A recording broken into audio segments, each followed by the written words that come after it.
প্রচারের শেষ বেলাতেও ঝরল রক্ত। খুন হলেন আরও এক সংখ্যালঘু। হিন্দু খুনে লাগাম নেই। ত্রাসের আবহ অটুট বাংলাদেশে।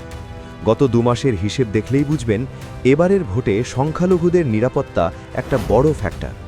ভয় জিয়ে রাখতে ইউনুস ও তার সাঙাতরা যে মুড়িয়া, তা একের পর এক হিন্দু খুনেই প্রমাণ। সংখ্যা বেড়ে 23। গত 9 ফেব্রুয়ারি ময়মনসিংহের ত্রিশালে বছর 62-র চাল ব্যবসায়ী সুসেনচন্দ্র সরকারের মাথা ছুরিতে ফালা ফালা করে হত্যাকারীরা চম্পট দেয় নগদ টাকা লুট করে। দোকানের ভেতর দেহ ফেলে শাটার বন্ধ রেখে পগার পার হয় খুনির দল।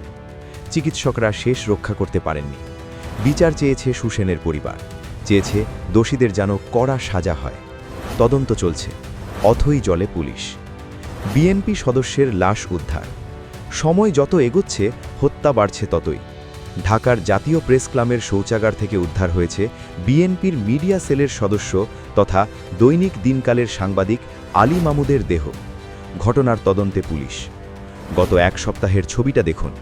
প্রচার যখন মধ্যগগনে, তখন একে অপরকে ভোটের মাঠে শালীনতা ভুলে কাউন্টার করতে ছাড়েননি কেউ কাউকে। কোথায় বচসা গড়িয়েছে হাতাহাতিতে। মোদ্দা কথা, চাপা উত্তেজনা ও ত্রাসের আবহ রয়েছেই। শত আস্থাতেও চিড় ধরেনি যাতে। যেখানে জানের ভয়। একাধিক সংস্থার তরফে জরিপের সময় জনতা যে কতটা ভীত শঙ্কিত টের পাওয়া গেছে। মন চাইলেও বহু মানুষই মুখ ফুটে বলেননি তাদের পছন্দের প্রার্থীর নাম, পাছে প্রাণ সংশয় হয়। পরিস্থিতি ভালো না। দেশের পরিস্থিতি ভালো না কেন? কি হয়েছে? সবাই তো বয়ের মধ্যে আতঙ্ক। কেন আতঙ্ক কিসে? কি করে বয়?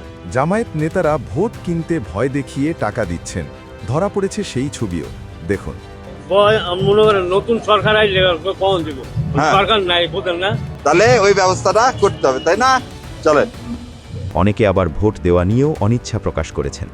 সবচেয়ে বড় কথা, এবারের সাধারণ নির্বাচনে দেশে নিষিদ্ধ হলেও নির্ণায়ক শক্তির ভূমিকা নিয়েছে আওয়ামী লীগ।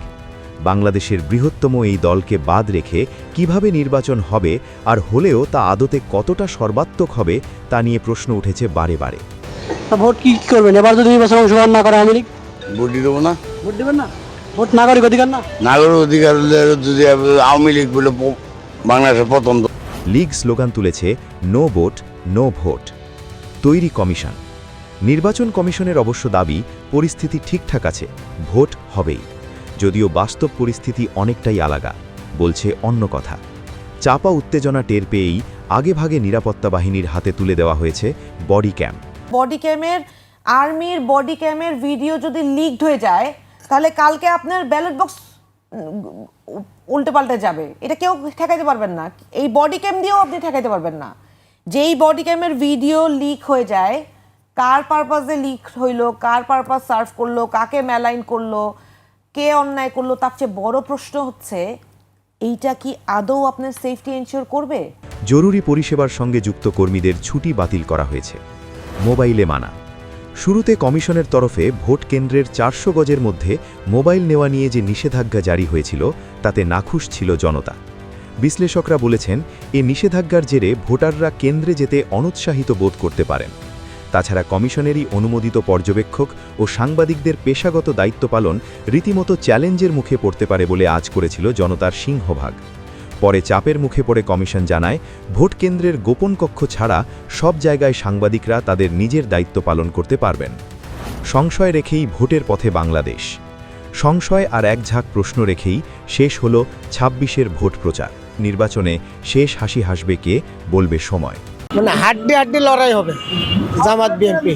জামাতের নামে দুর্নাম আছে, কিন্তু জামাত যদি আপনার ক্ষমতায় আসে, তাহলে দেশের জন্য আপনার দেশের আইন শৃঙ্খলা হয়তো ভালো হবে, কিন্তু দেশের উন্নয়নের কাজ হবে না, দেশ ভালো চলবে না, বিদেশি বিনিয়োগ আসবে না।